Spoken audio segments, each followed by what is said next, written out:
Welcome to The Economy. How do you measure that? Where we explore the fascinating world of macroeconomic statistics, how we measure what's happening in the economy one transaction at a time. I'm your host, Jim Tebrake. Today we're venturing into the fascinating world of stolen goods. Yes, you heard it right, stolen goods. How do they show up, if at all, in GDP? How do you measure that? When someone steals a car, a shipment of electronics, or cash from a business, does that show up in GDP? To answer this question, I'm joined today by Thomas Alexander, a macroeconomic statistics expert in the IMF Statistics Department. Welcome, Thomas. Thank you.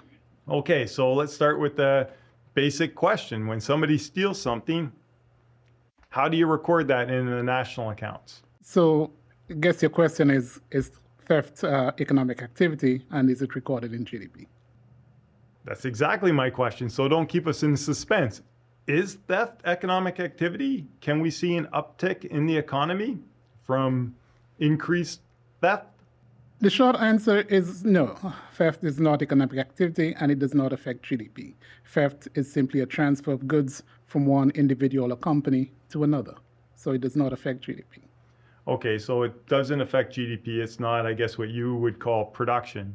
But it sounds very familiar to if I go to the grocery store and I buy a loaf of bread and I take that bread home. I'm kind of transferring it from the grocery store shelf to my cupboard. Seems like a transfer to me. How is what you described, theft, different from what I described, this idea of just going to get some bread at the grocery store? That's a good observation. The difference is that when you purchase goods in a grocery store, first of all, there is a willing seller, who's the seller of the bread, and a willing buyer, who's the purchaser of the bread. The second aspect is that the bread in the grocery store has created some value. The seller of the bread has created the value in terms of putting the bread on display, storing the bread so that you get it when you're available. So there is value added in that aspect. Okay, so the difference really comes down to willingness, willing buyer, willing seller. Precisely. So then, but you must record this somewhere. The fact that let's use the example that somebody stole my car. The fact that my balance sheet is going to look quite different after my car is stolen. Like, where do you record these types of things in the national accounts? You are correct. It affects both your balance sheet, and your balance sheet does not have this asset, but the balance sheet of the thief now has the asset of the car.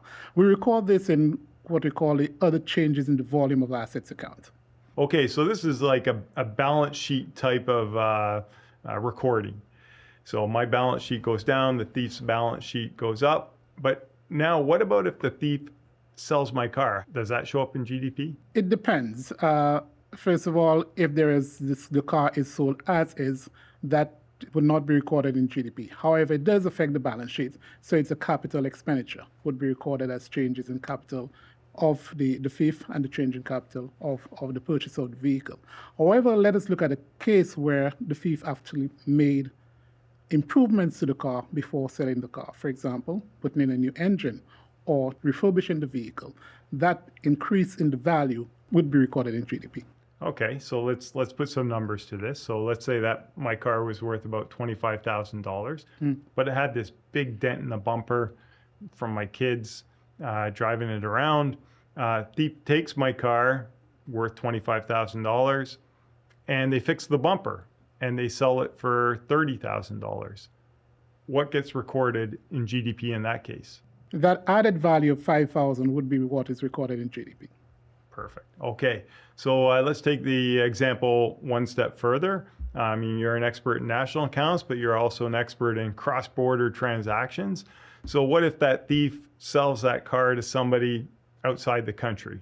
They essentially export the car. How does that get recorded? Where does it get recorded? That would be recorded in exports. And in exports, what we record is changes in the value in the assets of the country. So if there is a decrease in the goods in the country, that will be recorded as exports. So when the car is exported, we're reducing the value of goods in the country, and that will be recorded as exports of goods.